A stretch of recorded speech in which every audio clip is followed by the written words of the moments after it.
여러분 안녕하세요. 정우식 목사입니다. 벌써 하나님의 선교 이해하기 이 구인광고 세 번째 시간이 여섯 번째 강의를 맞이했습니다.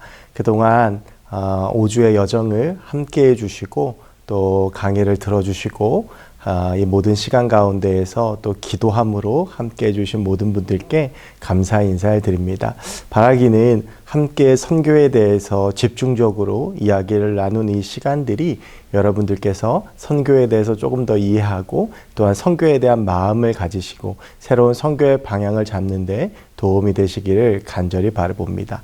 오늘 여섯 번째 시간은 히스토리 오브 선교, 선교의 역사 두 번째 시간으로 지난주에 세계 선교의 역사를 다루었다면 이제는 한국 선교의 역사를 다루고자 합니다.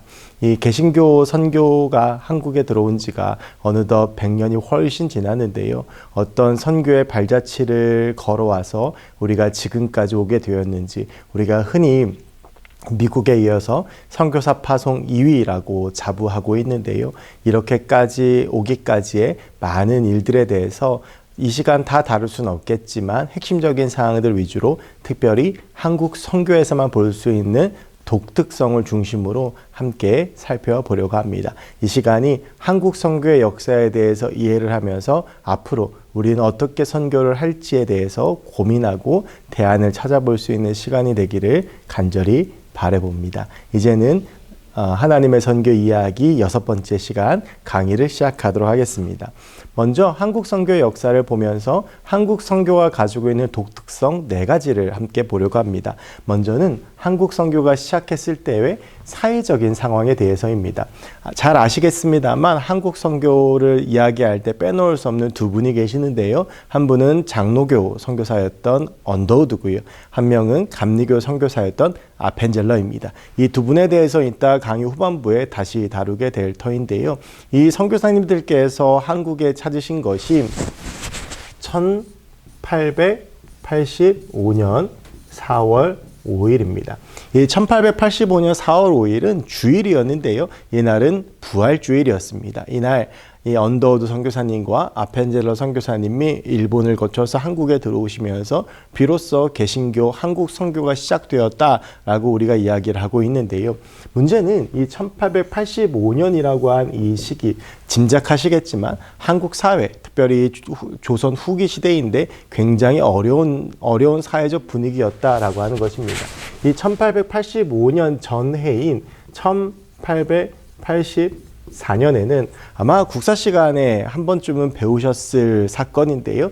갑신정변이 일어나게 됩니다. 즉, 그 당시에 쇄국전책을 주장했던 이 흥선대원군에 의해서 이 대한민국의 문이 외세의 문화들과 또 외세와의 교류에서 꽁꽁 잠겨 있었는데 이 문을 열어서 개화하자라고 하는 개화파들, 김옥균을 중심으로 한 그 개화파들이 갑신정변을 일으키게 되고, 물론 이것이 삼일천하라는 말이 여기서 나오는데요. 잠시 득세하는 것처럼 보였지만 결국엔 실패로 끝나게 되죠. 그 정도로 사회는 개화냐 세국이냐를 가지고 굉장히 큰 혼란 속에 있었고요. 더군다나 이 시기가 우리나라를 두고 여기 제가 강대국들의 먹잇감이라고 했는데 러시아, 일본, 중국, 청나라죠. 이 나라들이 우리나라를 가운데다 두고 서로 차지하기 위해서 굉장히 애썼던 시기다라고 하는 것입니다. 그래서 이로부터 10년 후에는요, 이 청일 전쟁도 일어나고 또 러일 전쟁도 일어나면서 결국에는 일본이 우리나라에 대해서 이 지배권을 가지게 되는데 아시겠지만 1910년 한일 병합이 되게 되고요. 이 시기까지 가는 근 한 3, 40년 시간이기 때문에 굉장히 혼란스러운 시기였다라고 하는 것을 아실 것입니다. 저는 개인적으로 이 한국 사회가, 이 조선 사회가 이렇게 혼란스러운 사회였기 때문에 이 복음이 대한민국에 더 잘 전달될 수 있었다라고 생각을 합니다. 많은 사람들이 상실감을 가지고 갈급해하면서 힘들어할 때에 하나님의 복음이 대한민국의 선물처럼 찾아왔고, 그러면서 하나님 안에서 치유 회복을 누리는 경험들이 한국 사회 가운데 일어나면서 1907년 평양 대부흥 운동까지 일어났고요. 결국 이것들이 한국 교회가 이 전 세계에서 찾아볼 수 없을 정도로 유례 없이 대성장을 이루는 그런 원동력이 되었다라고 생각을 합니다. 이렇게 어려운 사회 속에서 1885년 4월 5일 날 아펜젤러 선교사님, 언더우드 선교사님이 이 대한민국, 이 조선 땅에 들어오면서 한국 선교가 시작이 되어지게 됩니다. 그래서 한국 선교의 그 시작이 매우 시대적으로는 어려웠지만 또 어떻게 보면 복음이 잘 들어갈 수 있는 그런 시기였다라고 할 수 있고요. 두 번째, 이것은 굉장히 독특한 일인데요. 언더우드와 아펜젤러 선교사님이 들어올 때 이 두 분의 손에는 한국어로 번역된 마가복음이 들려 있었습니다. 이 선교사가요, 그 선교지에 들어갈 때 그 나라 글자로 번역된 성경을 가지고 들어간다라고 하는 것은 매우 놀라운 일입니다. 사실은요, 전 세계에서 이런 역사를 찾아보기가 매우 어렵습니다. 지난 시간에 윌리엄 캐리에 대해서 우리가 잠시 이야기를 나누었지만 이 윌리엄 캐리가 했던 가장 위대한 업적 중에 하나가 그 당시에 인도 부족 언어까지 해서 총 44개의 언어로 성경을 번역했던 것인데요. 선교사들이 들어가게 되면 이 성경 번역을 가장 먼저 하게 됩니다. 성경 번역은요, 기계적으로 언어를 놓고 그 언어를 자국어로 변화시킬 수 있는 것이 아니라 거기에는 문화적으로나 또 여러 가지 또 그들의 정서 이런 것들을 살펴서 말 그대로 번역을 해야 되는 것이기 때문에 굉장히 어려운 일입니다. 그래서 어떤 국가든지 간에 선교사들이 들어가서 가장 많이 이 초기 선교사들의 시간을 할애하는 것이 바로 성경 번역입니다. 그런데 대한민국은요, 물론 부분적이긴 했지만 이미 선교사들이 들어올 때 한글 성경이 그 손에 들려 있었다라고 하는 것입니다. 이것만 놓고 보아도 한국 선교가 가지고 있는 그 독특성과 강점에 대해서 알 수 있는데요. 이 성경에 대한 이야기는 곧 다시 다루도록 하겠습니다. 세 번째로요, 하나님이 보내주신 조선 초기의 내한 선교사들인데 정말로 이 조선을 찾아온 내한 선교사님들 중에서는 훌륭한 분들이 많았습니다. 주로 캐나다나 미국, 북미 지역에서 한국으로 선교사로 들어왔는데 대다수가 의사거나 고등교육을 받은 굉장히 공부를 많이 한 사람들이었고요. 그리고 그 성품이나 심성도 굉장히 좋고 신앙이 좋은 사람들이었습니다. 무엇보다 조선을 사랑하는 사람들이었고, 그래서 언더우드 선교사님은 4대에 걸쳐서 대한민국에서 사역하고 대한민국에 일을 했을 정도로 굉장히 한국을 사랑하고 낮게 섬기는 그런 선교사들이었다라고 하는 것입니다. 이 선교사님들이 우리 조선에 들어올 때는요, 조선의 상황이 매우 열악했습니다. 혹시 양화진을 가보셨습니까? 양화진에 가면 수많은 외국인 선교사들의 묘지가 있습니다. 그런데 그 선교사 묘지 중에서는요, 채 20살, 30도 되지 않은 20대 청년 선교사들의 무덤들도 꽤 많이 있고요. 그리고 갓 태어나서 얼마 안 돼서 죽은 아이들, 특별히 선교사 자녀들의 무덤도 있습니다. 그분들은 그렇게 헌신하면서 대한민국의 목숨을 바쳤고, 특별히 그렇게 대한민국이 열악하고 힘든 상황이었지만 그 대한민국 땅에 와서 자신의 목숨을 버려가면서까지 사역할 정도로 대한민국을 사랑하시는 분들이었다는 것입니다. 그래서 우리 한국은요, 이렇게 좋은 선교사들을 이 땅에 보내주신 하나님께 감사하는 마음을 가져야 합니다. 네 번째로는요, 이 대한민국 사람들이 가지고 있는 특유의 열정입니다. 한국은요, 1885년에 아펜젤러와 언더우드 선교사님이 들어오면서 선교가 시작이 되었는데요. 1907년 평양신학교의 첫 번째 졸업생들이 나오면서 7분의 목사님들이 탄생을 합니다. 이때 이기풍 선교사님을 제주도로 파송을 합니다. 당시에는 선교지였습니다. 그리고 나서 1913년에는요, 중국 산동선 선교를 시작합니다. 1885년에 선교사님이 들어오는 국가였는데요. 불과 30년 정도 지나고 나서는 이제 선교사를 보내는 국가가 됐다라고 하는 것이죠. 이 역시도 전 세계에선 찾아보기 매우 어려운 전환점입니다. 그 정도로 한국 사람들은요, 이 선교에 대한 열정을 많이 가지고 있습니다. 제가 저희 교회에서 선교 업무를 하고 있는데, 제가 이 선교 업무를 하고 또 선교지를 돌아보고 특별히 선교에 대해서 우리 성도님들과 이야기를 해보면 이 선교에 대한 열정에 너무 깜짝깜짝 놀랄 때가 너무 많이 있습니다. 또한 정성을 모아주시는 것, 또 선교지로 해서 기도하는 것, 이런 것들을 보면서 너무나도 감사한 것들을 많이 느끼는데요. 바로 이러한 한국 사람들의 하나님과 선교를 향한 열정이 한국 선교의 독특성이 되었고, 그래서 한국은요, 불과 몇 년 만에 선교사를 파송하고 이제는 전 세계에서 선교사를 두 번째로 파송하는 매우 위대하고 큰 국가가 되었다라고 하는 것이죠. 이렇듯 한국 선교의 독특성을 이렇게 네 가지로 볼 수 있는데요. 이제 이 네 가지를 가지고, 이 네 가지 주제를 가지고 하나하나 조금씩 자세히 살펴보도록 하겠습니다. 먼저 아까 잠시 말씀드렸던 조선 후기 사회에 대해서 간단하게 보겠습니다. 쇠국과 개와의 충돌, 즉 나라의 문화를 안으로 걸어 잠글 것이냐 아니면 이것을 좀 열 것이냐라고 하는 세력이 강하게 부딪히는 혼란스러운 사회였고요. 특별히 일본에서 신문물을 받아들인 이들에 의해서 개화를 주장하는 목소리가 점점 커졌고 이 두 세력이 부딪히면서 사회는 매우 혼란스러운 상태였습니다. 더군다나 이때에 일본, 중국, 러시아 등 강대국들이 한국을 위협하면서 한국을 가운데다 놓고 서로 싸우는 그런 상황들이었는데요. 그래서 굉장히 혼란이 지속되고 있는 사회. 사실은 대한민국이 이 조선이라고 하는 곳이 점점 망국의 길로 접어들고 있었던 때라고 할 수 있습니다. 이때예요.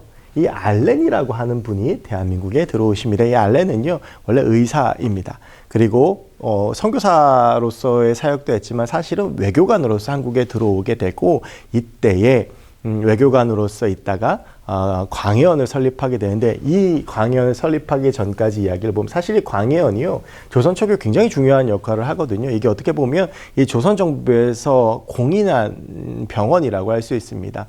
이것이 아까 말씀드렸던 갑신정변과 굉장히 밀접한 영향을 가지는데 갑신정변이 1884년 12월에 일어납니다. 그런데 이때에 그 당시에 명성황후의 친척이었던 민영익이 칼을 맞게 되는데요. 그 민영익이 다친 부상을 이 알렌이 치료를 해주게 되고 그걸 통해서 알렌이 고종과의 우호적인 관계를 맺게 됩니다. 그러면서 광연이라는 곳이 설립이 되게 되고 그 당시까지만 해도 제사를 거부하는 여러 가지 이유들 때문에 천주교와 기독교가 박해를 받았지만 이 개신교에 대해서 이 정부와 여러 사람들이 호의적인 입장을 가지게 되면서 선교에 대한 토대가 다져졌다라고 할 수 있습니다.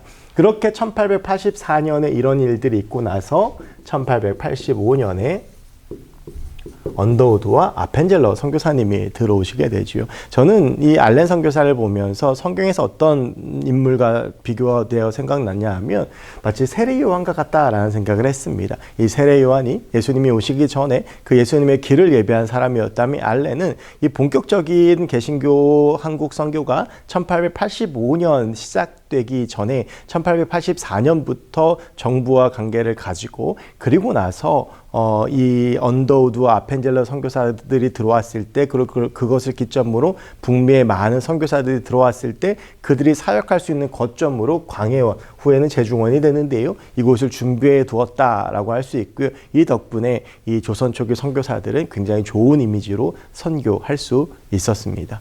이렇게 놓고 보면 하나님께서 정확한 계획 가운데 이 대한민국 땅 가운데 복음을 심게 하시고 하나님께서 하나님의 역사를 허락하시는구나 라고 하는 것을 우리가 알 수 있게 되지요. 두 번째는요. 아까 제가 말씀드렸던 이 성경에 대한 이야기입니다. 한국은요. 정말 축복받은 국가라고 생각하는 것은 선교사들이 들어올 때 바로 이 성경을 가지고 들어왔다라고 하는 것인데 한국 최초의 번역 성경은 1882년에 나온 예수 성교 누가복음 전서입니다. 누가복음이라는 것을 아시겠죠? 이것은요, 존 로스, 만주에서 사역하던 선교사였던 존 로스가 맥킨타이지 선교사님과 함께 그리고 여러 한국 사람들과 함께 이 누가복음을 51페이지의 책으로 번역한 것입니다. 그리고 이것은요, 만주에서 번역을 하다 보니까 이 만주와 적경 지역인 대한민국 서북 지역에 방언이 많이 수록되어져 있고요. 그래서 이 우리가 흔히 로스역이라고 하는데 최초의 성경으로는 이 바로 누가복음이 번역되었다라고 하는 것을 알 수 있고요. 그리고 나서 이 신약 성경을 전반적으로 이 로스 선교사가 같이 번역한 것이 바로 예수 선교 전서라고 1887년에 나오게 됩니다. 그래서 이 1882년에 누가복음 전서가 처음으로 나오게 되는데요. 이것이 벌써 한국의 언더우드와 아펜젤러 선교사가 들어오기 3년 전이라고 하는 것을 아실 수 있겠죠. 그러니까 굉장히 놀라운 일입니다. 세계 선교 역사에서 유래를 찾아볼 수 없는 이렇게 해서 이 누가복음이 번역이 되고 신약 성경이 번역이 되게 되고요. 두 번째로는 이 예수 선교 누가복음 전서와 예수 선교 전서가 만주에서 번역이 됐다면 이 신약 마가전 복음서 언회라고 하는 보시면 아시겠죠? 바로 이 마가복음입니다. 이것이 이제 1885년에 일본에서 번역이 됩니다. 이제 이 책을 번역한 사람은 한국 사람으로 이수정이라고 하는 사람인데요. 남자입니다. 이 사람은 고종에 의해서 발탁이 되고 1882년에 수신사로 일본으로 파견을 가게 됩니다. 그리고 꽤나 많은 권한을 부여를 받았었는데 이 사람이 1883년에 예수 그리스도를 만나고 회심하고 세례를 받게 되고요. 그리고 나서 그때부터 성경을 번역해서 이 마가복음을 1885년에 번역을 하게 됩니다. 그리고 이 책이 중요한 것은요. 언더우드 아펜젤러 선교사님이 한국에 들어올 때, 조선에 들어올 때 가지고 들어왔던 성경책이 바로 이것입니다. 그 당시에요, 이 언더우드 아펜젤러 선교사님이 사실은 미국에서 1884년에 출발을 했는데, 이제 그 당시에 배를 타고 와서 일본에서 비자 문제를 해결하고 나서 대한민국에 들어오셨는데, 그때 일본에 거하는 두세 달의 기간 동안 이 성경책을 접하게 되고 이수정을 만나게 되면서 이 책을 읽게 되고, 그리고 이 책을 가지고 이 조선 땅에 들어오게 됐다라고 하는 것이죠. 그리고 나서 세 번째로는 이렇게 들어온 언더우드 아펜젤러 선교사님 중심으로, 그리고 많은 조선 초기 내한 선교사들 중심으로 해서 성경 번역자회라고 하는 것이 조직이 되게 되고, 앞서 말씀드렸던 이 예수 선교 누가복음 전서는 로스역이라고 흔히 이야기를 하고요.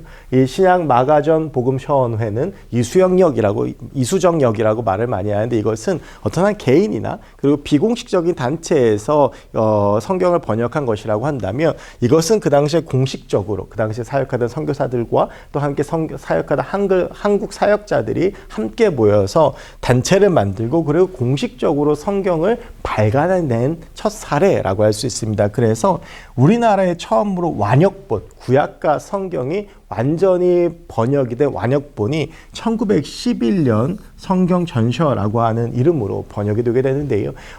신약 성경은요, 이전부터 보시면 알겠지만 로스에 의해서 또 이수정에 의해서 번역하려고 하는 시도들이 계속 있었기 때문에 1900년에 신약 전서는 발간이 되게 됐고요. 그리고 이어서 구약 전서가 1911년에 발간이 되고 두 책이 합본이 되면서 1911년에 성경 전서라고 하는 이름으로 우리나라 최초의 공인된 첫 번째 합본 한글 번역 성경이 등장을 하게 됩니다. 그리고 이것이 많은 역사를 거쳐서 1952년과 1961년에 우리가 잘 아는 개역 한글판 성경이 발간이 되고 또 한 번 개정이 되게 되는데요. 제가 어릴 때 보던 성경들, 예를 들면 그 개역 한글판 성경의 가장 대표적인 표현이 예수가 가라사대라고 하는 표현인데요. 지금은 잘 쓰지 않는 표현이죠. 그게 그 옛날 표현들이거든요. 그 개역 한글이 1952년과 1961년에 발간이 되게 되고, 그 이후에 오랜 시간을 거쳐서 1998년에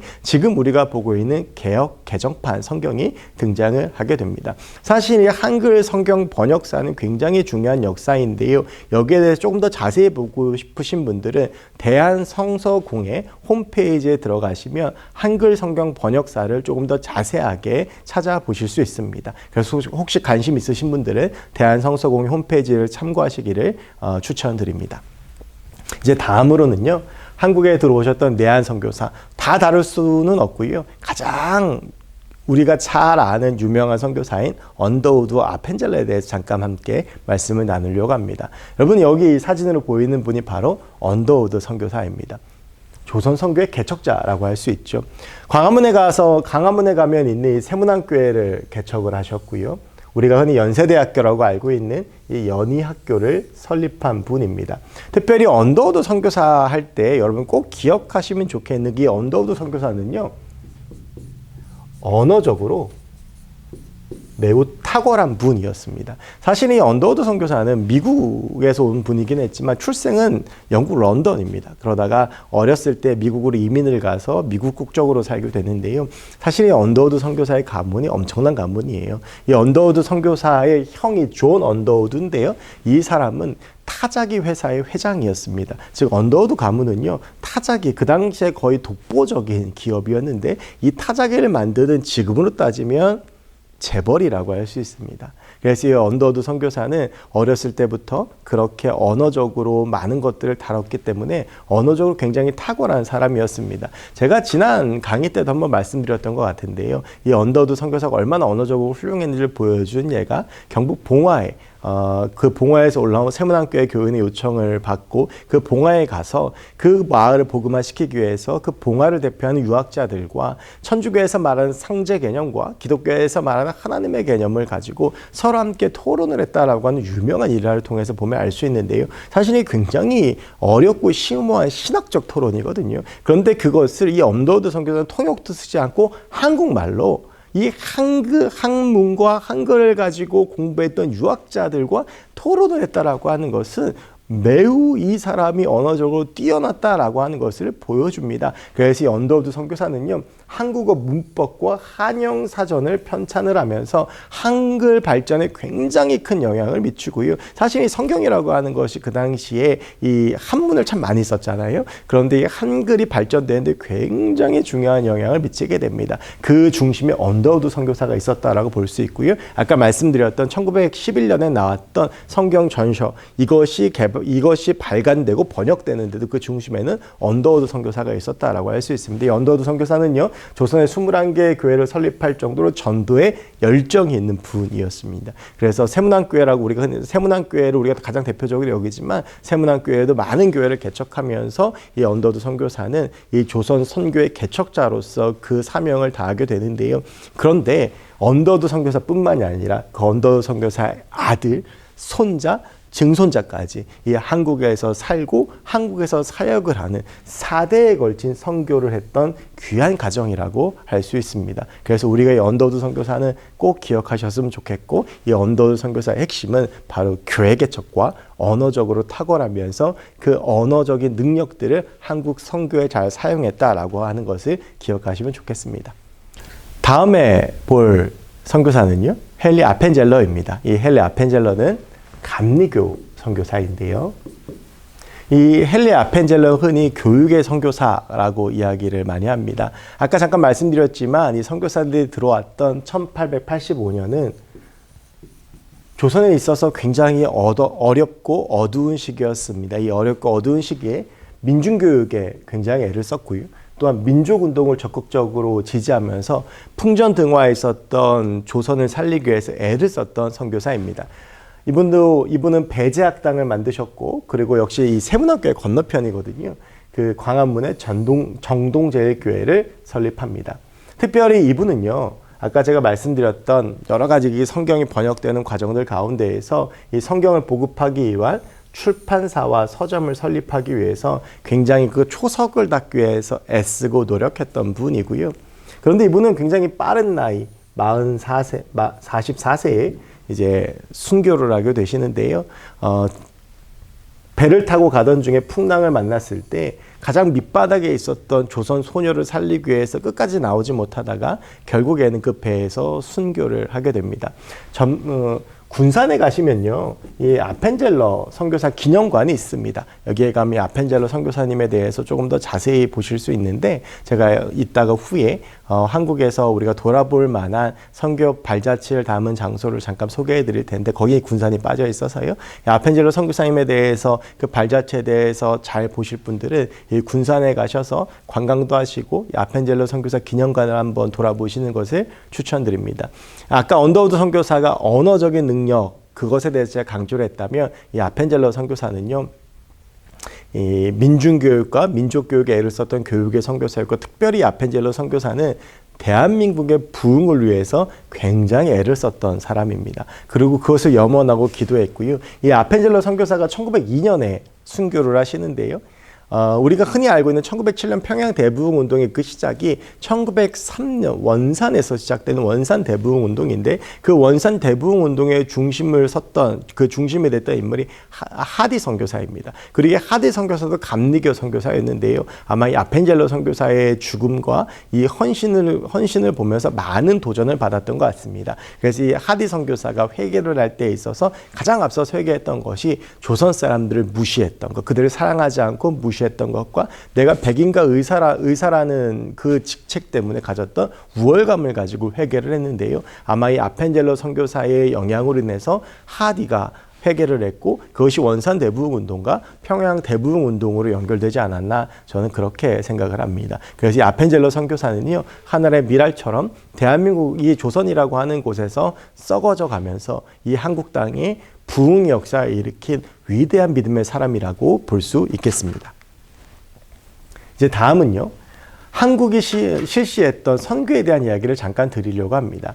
이 1907년이 어떻게 보면 한국 선교의 역사에 있어서 굉장히 중요한 해입니다. 1907년에는 두 가지 일이 일어납니다. 아까도 제가 잠깐 말씀드렸지만 우리가 잘 알고 있는 평양 대부흥 운동이 1907년에 일어나고요. 그리고 1907년에 대한민국 최초의 7분의 목사님이 탄생을 합니다. 1901년에 사무엘 마펫에 의해서 평양신학교가 세워지게 되는데 이 평양신학교가 지금 저희 교단신학교인 장로회신학대학교의 전신이면서 사당동에 있는 총신대학교의 전신입니다. 원래 이 총신대와 장신대는 하나의 학교였는데 시기를 거치다가 결국 신학적인 차이로 결별을 하고 나눠지게 되는데요. 원래는 1901년에 마펫이 세운 하나의 학교로 시작을 하는데 이 학교에서 최초의 졸업생이 1907년에 7분이 나오게 됩니다. 이 7분 중에서 여러분들이 잘 아시는 가장 대표적인 인물이 바로 길선주 목사님인데요. 이 7분이 신학교를 하면서 이 7분에게 목사 안수를 줘야 되는데 그러기 위해서 목사 안수는 노회에서 주거든요. 그래서 동노회를 조직을 하게 되고요. 여기서 이 7분을 목사 안수를 주고 그리고 나서 각 사역지로 파송을 하게 됩니다. 각 지역들, 경상도라든지 전라도라든지 이런 지역들로 각 목사님들을 파송을 하게 됐는데 그 중에서 바로 이기풍 목사님을 제주도로 선교사로 파송을 합니다. 재밌는 것은 그 당시에 기록에 남아있는데요. 나머지 6분들에 대해서는 목사로서 목회지에 파송한다라고 되어져 있지만 이기풍 목사님은 선교사로서 제주도에 파송한다라고 되어져 있습니다. 그래서 이 제주도는요, 그 당시에 선교지로 인식이 됐었는데요. 지금은 우리가 비행기를 타고 잘 갈 수 있는 곳이지만 사실 그 당시에 제주도는요, 말도 많이 다르고 문화도 많이 달랐기 때문에 우리나라이긴 하지만 그 당시에 또 유배지로서도 많이 이렇게 알려져 있었고요. 그래서 이 제주도는 선교지로 인식이 돼서 이기풍 목사님을 선교지로 파송을 하게 되는데요. 이미 이기풍 목사님이 가시기 전에 여러 가지 경로를 통해서 내륙에 왔다 갔다 하신 분들로 인해서 금성교회의 전신이 되는 기독교 모임이 있었고요. 그리고 이 금성교회라고 하는 곳이 세워지게 되는데 이미 자생적인 신앙 공동체가 있었다라고 하는 것이죠. 그러면서 이기풍 목사님이 그곳에 가셔서 그분들과 함께 제주도 선교를 감당하게 되시는데 1908년 20명이었던 신자가요. 1911년 410명까지 증가를 하고 숭실학교의 어떤 대학생들이라든지 이런 분들이 함께 가서 사역을 하면서 제주도 선교가 꽃이 피게 됩니다. 그래서 1911년 3개 교회가 설립이 되었고요. 1915년까지 10개의 교회를 개척하고 결국엔 1930년 11월 약 30개의 교회가 설립이 되면서 제주노회가 조직이 되면서 제주도 선교는 공식적으로 막을 내리게 됩니다. 이것을 통해서 보면 알 수 있는 것은 그 당시에 한국 교회가 처음 탄생하고 목사를 처음 배출하면서도 우리의 관심은 선교였다라고 하는 것을 알 수 있고요. 그래서 여러분 제주도로 우리가 참 여행을 많이 가지만 이 제주도를 여행하실 때 이 선교의 발자취를 따라가는 이 여행을 하시는 것이 매우 의미 있으리라고 생각합니다. 이제 곧 여름 휴가가 다가오는데요. 이번에는 그렇게 제주도를 한번 가보시면 어떨까라는 생각이 들고요. 저도 바라기는 우리 교인들과 함께 그런 마음과 그런 목적을 가지고 제주도를 한번 가면서 그 발자취들을 걸어보면 어떨까라고 하는 생각이 듭니다. 이 제주도는요, 물론 문화가 많이 다르긴 했지만 타문화권 선교라고 볼 수는 없습니다. 그래도 우리나라였잖아요. 이제는 대한민국에서 최초로 해외 선교를 했던 사례를 함께 보려고 하는데 바로 산둥성, 중국이죠. 산둥성 선교입니다. 이 산둥성 선교는요, 1913년 시작이 됐는데요. 이 산둥성 선교의 가장 중심 인물이 아실지 모르겠지만 영등포교회 원로 목사님이셨던 방지일 목사님입니다. 이 산둥성 선교가 1913년 시작을 해서 1957년까지 지속되고요. 이 산둥성 선교의 굉장히 독특한 점은 이 당시에도 우리나라에 선교사들이 많이 들어와서 선교사들이 사역을 하고 있을 때지만 외국 선교의 자금 없이 100% 한국교회 자력으로 실시했던 선교라고 할 수 있겠고요. 그리고 우리가 1885년에 선교사가 들어왔는데 1913년에 선교사를 파송하지 않습니까? 세계 선교 역사상 유례를 찾아볼 수 없을 정도로 빠른 선교사 파송을 보여주는, 대한민국에 얼마나 선교적인 열정이 있고 하나님께서 대한민국을 통해서 얼마나 강하게 하나님의 선교를 이루어 가시는지를 잘 볼 수 있는 장면이다라고 할 수 있겠습니다. 그리고 이렇게 시작된 산둥성 선교는요, 여러 가지 시대를 거치며 1950년, 50년대 태국 선교를 비롯하여 많은 선교 역사들을 거치면서 지금까지 왔고, 이 대한민국이 전 세계에서 선교사를 두 번째로 많이 파송하는 국가로 자리매김할 수 있는 원동력이 되었다라고 할 수 있겠습니다.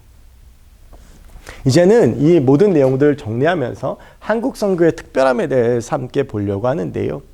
제가 이 강의를 준비하면서 다시 한번 느낀 것이지만요, 한국 선교는 이미 준비된 선교였다라고 할 수 있습니다. 한국 선교가 준비된 선교였다라고 하는 증거는요, 선교사들이 손에 들고 온 성경입니다. 한글로 번역된 성경을 선교사들이 들어오면서 가지고 들어왔고요. 그 어느 나라보다도 빠르게 완역본 자국어 성경이 등장한 곳이 바로 한국입니다. 하나님께서는 이 한국이라는 땅에 선교를 미리 준비하시고 하나님께서 일하시면서 좋은 내한 선교사들을 보내셔서 하나님의 선교의 열매를 거두셨다라고 할 수 있겠고요. 두 번째는요, 한국 선교는 열정과 헌신의 계승이 이루어진 선교였다라고 하는 것입니다. 아까 제가 한국 선교가 가지고 있는 독특함 중에서 내한 선교사들에 대한 말씀을 드렸습니다. 정말 좋고 귀한 내한 선교사님들이 많이 오셨는데요. 중요한 것은요, 그분들의 열정과 헌신이 우리에게도 그대로 이어져서 제주도로, 산둥성으로, 또 다른 여러 국가들로 나아가는 선교사들이 많이 생겼고, 그리고 그 선교의 열정들이 지금까지도 이어지고 있다라고 하는 것입니다. 마지막으로는 여러분들이 꼭 기억하시면 좋겠는 것이 하나 있습니다. 그것은 한국 선교의 중심축인데요. 바로 3자 정책이라고 하는 것입니다. 이 3자 정책은 세 가지인데요. 자립, 자전, 자치입니다. 자립은요, 한국교회가 스스로 서는 것을 말합니다. 아까 전에 제가 말씀드렸던 산둥성 선교의 특징을 기억하시나요? 외국 선교 자본의 도움 없이 100% 한국교회 자금을 가지고 이루어진 선교라고 말씀을 드렸는데요. 한국 선교는 이 한국교회가 세워질 때 재정적으로 독립이 될 수 있게끔 방향을 가지고 나아갔습니다. 그래서 교회가 미자립교회가 아니라 자립교회가 되게, 그래서 성도들이 스스로 헌금하고 또한 스스로 세워나갈 수 있게 성전 건축을 하더라도 외국 자본으로만 100% 하지 아니하고 반드시 헌금을 하고 그 자본이 들어가게. 그래서요, 한국 선교는요, 그 어느 때보다도 빠른 리더십 이양이 이루어졌습니다. 한국에 들어왔던 초기 내한 선교사들이 빠르게 이 대한민국의 교회를 세우고, 그리고 나서 본국으로 돌아가는, 그러면서 이 한국교회가 건강하게 스스로, 물론 그 가운데 여러 가지 아픔도 있고 또 여러 가지 문제도 있었겠습니다만 그것들을 잘 극복하면서 한국교회가 잘 자생하고 설 수 있는 뒷받침이 되었고요. 이렇게 한국교회들이 지금 건강하게 설 수 있는 기초가 되었다라고 하는 것이죠.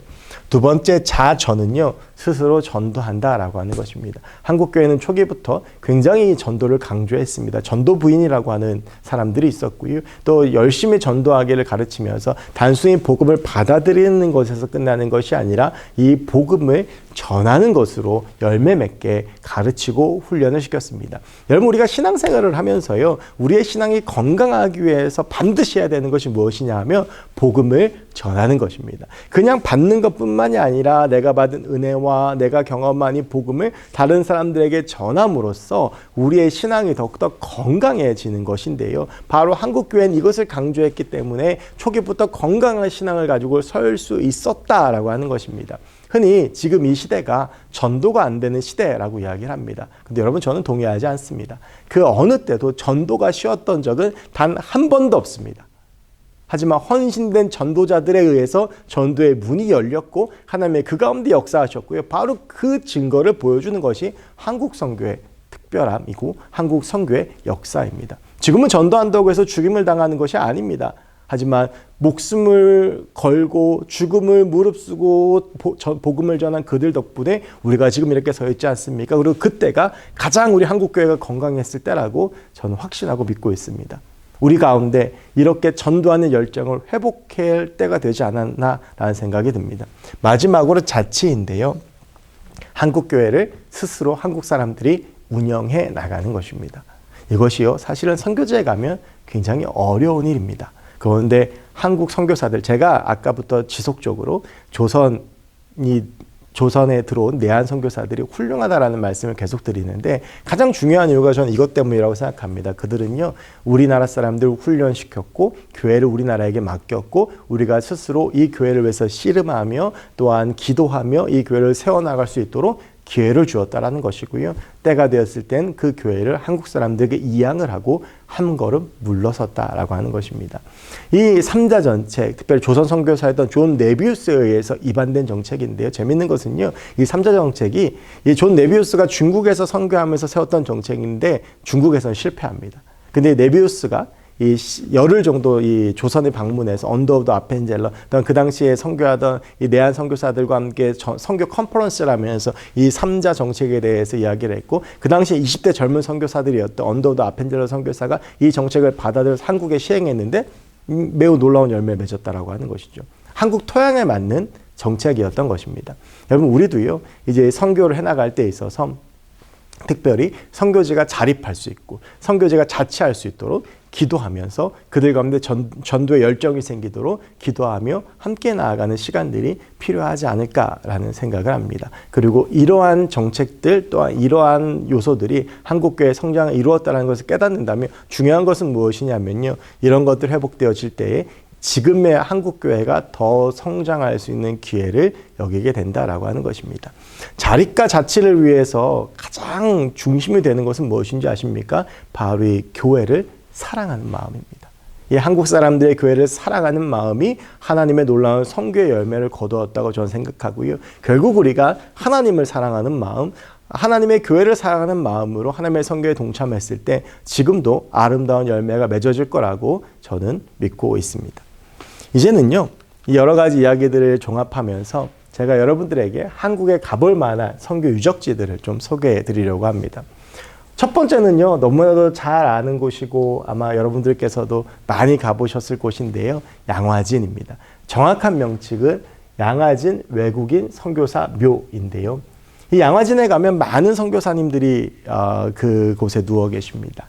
예, 그래서 양화진에 가면 언제나 저도 참 많이 가봤지만 가슴 뭉클함을 느끼고 오고요. 정말 그 본국에 계셨더라면 잘 치료받고 돌아가시지 않았을 분들, 또 그런 어린 선교사의 자녀들을 많이 만날 수 있는데 그분들의 헌신과 그분들의 죽음으로 오늘 우리가 이 복음 가운데 있다는 생각을 하면 감사한 마음이 들지 않을 수 없습니다. 그래서 저는 제가 신앙적으로 조금 약해지고 좀 제 마음이 메마르고 제 마음이 어려울 때 이 양화진을 생각하게 되는데요. 여러분, 양화진을 아직 안 가보신 분들이 있다면 꼭 가보시길 바라고요. 그리고 양화진에 가서 거기 있는 해설사들이 있거든요. 그 설명을 들으면서 양화진을 한 바퀴 돌면 정말 큰 도전이 되리라고 생각을 합니다. 두 번째로는요, 강원도인데요. 이런 생각을 할 수 있습니다. 무슨 강원도에 기독교 유적지가 있지? 근데 여러분, 이 조선에요, 언더우드와 아펜젤러 선교사님이 들어오시면서 장로교와 감리교 선교사들이 들어오게 됩니다. 그러면서 뒤에 들어오는 선교사들도 이 장로교와 감리교 선교사들이 많이 들어오게 되는데 이분들이 분쟁을 피하기 위해서 우리나라의 지역을 선교지로 분할을 합니다. 그래서 이 지역에는 장로교, 이 지역에는 감리교 이렇게 분할을 하게 되는데, 그래서 이제 이 서울 중심으로 해서는 장로교가 자리를 잡게 되고요. 그리고 이 남쪽으로 내려가서 경상도 쪽에는 호주 장로교, 또 미국 북장로교 이렇게 나눠서 이 선교지를 분할을 하게 된, 특별히 강원도는요, 바로 이 감리교 지역이었습니다. 그래서 여러분 한번 잘 보십시오. 강원도에 가보면 가장 많은 교회가 감리교입니다. 그래서 그런데요. 그래서 이 고성 간성 감리교회라든지 양양 감리교회는 그 당시에 선교의 역사를 고스란히 가지고 있는 교회로 한번 방문해 보셔서 역사관을 둘러보시고 그곳에 있는 여러 가지 발자취를 따라가 보시면 굉장히 큰 도전이 되리라고 생각을 하고요. 그리고 여기 이제 화진표의 성이라고 되어 있는데 사실은 이것이 그 비공식적인 명칭으로는 김일성 별장입니다. 여기가 왜 중요하냐 하면, 여러분 혹시 옛날에 어렸을 때 크리스마스 시를 사보셨나요? 저는 어렸을 때 항상 크리스마스 때가 되면 시를 샀던 기억이 나는데 결핵 환자들을 돕는 것이었잖아요. 그 크리스마스 시를 처음으로 만든 분이 바로 이 셔우드 홀이라는 분인데, 이 화진포의 성은 이분의 기념관을 겸하고 있습니다. 그래서 함께 가셔서 그 발자취를 따라 보시면 좋을 것 같고요. 또 우리 가까운 지역에 인천하고 강화가 있습니다. 여기에 가면 선교 100주년 기념탑이 있고요. 내리교회, 교산교회 등 선교 발자취를 고스란히 가지고 있는 교회들이 있습니다. 그 선교사들이 들어올 때요. 지금이야 뭐 비행기를 타고 들어오지만 그 당시에 배를 타고 들어오는데 대부분이 인천항을 통해서 들어왔거든요. 그러다 보니까 인천에는요. 또 그 가까운 강화에는 선교사들의 발자취가 매우 많이 남아 있어서 한번 시간을 내셔서 인천 강화를 한번 돌아보시면 어떨까 싶습니다. 마지막으로 제주도입니다. 아마 이번 여름 휴가를 제주도로 계획하신 분들도 많으시라고 생각하는데요. 이 제주도에 가셔서 여행도 좋지만 이렇게 선교의 발자취를 따라 보시는 것도 매우 좋다라고 생각이 드는데 제주도에는요 모두 5개의 순례의 길이 조성되어져 있습니다. 제주시에 5코스가 있고요. 1코스부터 4코스까지가 제주도의 서쪽과 남쪽으로 해서 쭉 연결이 되어 있는데 제주도의 선교 역사를 고스란히 담고 있는 길들입니다. 그래서 제주 순례길을 검색해 보시면 영상도 많이 나오고 그 지도도 나오는데요. 한번 이 거점들을 보시면 예를 들면 제주도의 최초의 교회인 금성교회라든지 또 제주도의 아픈 역사를 그대로 담고 있는 대전교회라든지 이런 교회들을 돌아보시고 또 이기풍 목사님의 그 발자취를 따라가는 그 여정들을 굉장히 의미 있는 시간이 되리라고 생각을 하고요. 그리고 나서 뭐 순례자의 교회, 굉장히 작은 교회고 한 명만 들어갈 수 있는 교회예요. 여기서 자신의 신앙에 대해 좀 돌아볼 수 있는 시간이 되고요. 또 굉장히 아름다운 교회인 방주교회도 있습니다. 그래서 이런 교회들을 돌아보면서 단순히 휴가, 여행뿐만 아니라 어떤 선교적인 발자취를 따라가면서 내 신앙에 대해서 생각해보는 좋은 시간을 가져보셨으면 좋겠다라고 생각을 합니다. 자, 여러분 이렇게 한국 선교 역사 그 긴 시간을 굉장히 짧은 30분의 시간으로 저와 함께 보셨습니다. 어떤 마음이 드시나요? 저는 이 강의를 준비하면서 이런 결론을 내려보았습니다. 여러분 우리는 잊지 않아야 합니다. 편하게 살 수 있었던 언더우드나 아펜젤러나 수많은 내한 선교사들이요. 그 모든 자신의 삶의 안락함을 버리고 그 당시에는 존재조차 몰랐던 조선이라는 곳으로 오게 됩니다. 원래는 이 언더우드 선교사님도요. 중국이나 인도로 가고자 했습니다. 그 당시에 중국이나 인도, 아시아 하면 떠오르는 가장 대표적인 국가였기 때문에 한국이라고 하는, 조선이라는 곳을 잘 알지도 못했어요. 그런데 그렇게 비위생적이고 힘들었던 그리고 많은 박해가 있었던 그곳에 들어와서 정말 자신의 몸을 버리고 자신의 자녀를 하나님께 드리고 자신의 삶을 들여 헌신했던 그 선교사님들이 계셨기 때문에 지금의 우리가 있는 것이죠. 중요한 것은요, 그 선교사님이 들어오시기 전에 하나님께서 많은 준비를 하셨고 결국 그것들이 만나서 너무나도 놀라운 역사가 이 한국 땅 가운데에서 일어났다라고 하는 것입니다. 여러분 저는 확신합니다. 대한민국은요 축복받은 국가입니다. 많은 사람들이 한국교회가 어렵다고 말합니다. 한국교회가 위기라고 말합니다. 그러나 저는 이렇게 말하고 싶습니다. 교회가 위기가 아니었던 적은 한 번도 없습니다. 우리가 위기라고 이야기하는 것이 아니라 살아계신 하나님을 바라보면서 이 선교의 역사 현장 순간순간마다 함께 하셨던 그 하나님을 바라보면서 우리가 기도하며 우리의 전도의 열정을 회복하고 우리가 하나님 앞에서 하나님의 선교의 동역자로 서고 하나님의 사역들에 계속 동참한다면 하나님의 역사는 결코 끝나지 않을 것이라고 저는 확신하고 믿습니다. 사랑하는 여러분, 잊지 않으셨으면 좋겠습니다. 그리고 우리가 담대하게 나아갔으면 좋겠습니다. 그렇다면 하나님은 오늘도 이 한국 선교의 현장 순간순간마다 보여주셨던 그 역사를 지금 이 순간 대한민국 교회에도 지금 이 순간 나의 삶에도 지금 이 순간 우리에게도 보여주시리라고 저는 믿습니다. 여러분 우리 함께 그 하나님의 역사를 경험하면서 나아가는 저와 여러분들이 되셨으면 좋겠습니다. 이렇게 한국 선교의 역사를 마무리하고요. 이제 다음 강의는 지금 현재 한국 사회에서 굉장히 큰 이슈가 되고 있는 다문화 사회, 그 속에서의 선교에 대한 이야기들을 함께 나누어 보고자 합니다. 기대하는 마음으로 7강을 기다려 주시기 바랍니다. 제가 기도하고 오늘 6강을 마치도록 하겠습니다. 하나님, 비록 짧은 시간이지만 굉장히 긴 한국 선교의 역사에 대해서 이야기를 나누었습니다.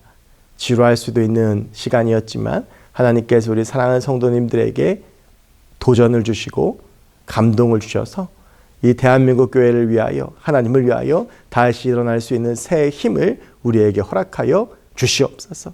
한국 선교의 역사를 보면서 확신하는 것이 있습니다. 하나님께서 대한민국을 얼마나 사랑하셨고 하나님께서 이 땅 가운데 얼마나 귀하게 역사하셨는지 우리는 다시 한번 깨닫습니다. 하나님, 여러 가지 어려움을 겪고 있는 지금이지만 용기 잃지 않고 일어나게 하여 주옵시고 하나님 주신 새 힘을 의지하며 나아가는 우리 모두가 되게 하여 주시옵소서. 우리를 통하여 한국의 선교가 일어나고 안양제일교회 선교가 일어나며 하나님의 놀라운 새로운 부흥이 우리 가운데 다시 일어날 수 있도록 주님 도와주시옵소서.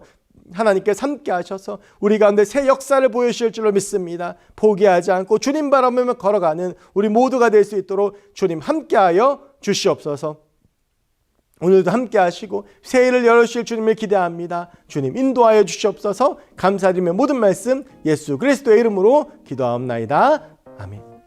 자, 여러분 기대하는 마음으로 다음 강의 때 또 뵙도록 하겠습니다. 감사합니다.